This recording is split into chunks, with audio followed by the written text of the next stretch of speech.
Kulang pa, oo nga. Imaginary na lang tayo. Pero of course, like a true gentleman. Thank you very much. How are you? I'm good. Of course, aside from nanginig pa ba? Opo.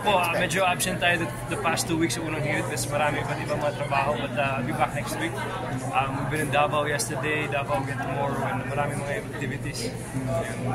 But people miss you on screen kasi syempre tapos yung Black Rider. What's next for you? We're planning different things with Sarah.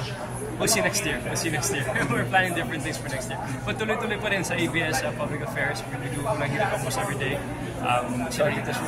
GMA Public Affairs. Sorry. GMA now. GMA Public Affairs. Sorry. GMA Public Affairs. Si Melba kasi. Si Melba.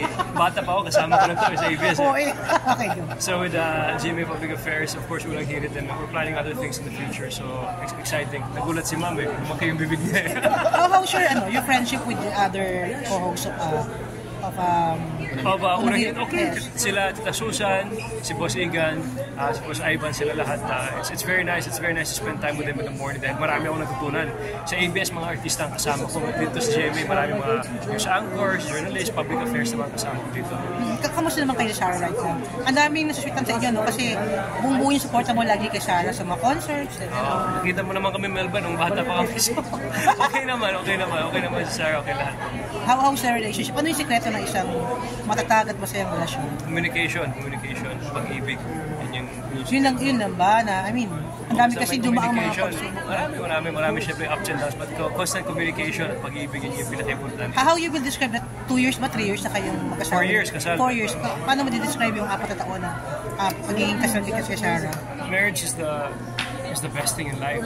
Once you found your partner in life and solid ka doon, tuloy-tuloy yung buhay mo. Kumbaga may partner ka sa buhay mo palagi. At sa lahat ng mga pinagdaanan mo, ups and downs, lahat, may kasama ka palagi. So yun yung pinakamaganda. How is she as a wife? How you will describe her? The best. Ano ba siya? May magluto? Mahilig, ano? Lahat, Melba. Lahat ng pangarap ko. Hindi, marami. Mabait si Melba. Mabait si Sarah. We learn from each other every day. It's not always roses, not always perfect, but we learn from each other, ups and downs, and at the end of the day, we become better people together. That's what's important. Marami pa rin sa mga Ashma na nag-aabang. Ang baby raw kailan daw ba? Planong Prayan magkaroon. mo, Mel, kasi parang malakas yung mga prayer mo Hindi, pero may plano na ba na anytime soon, pwede? Yun ang gusto mo.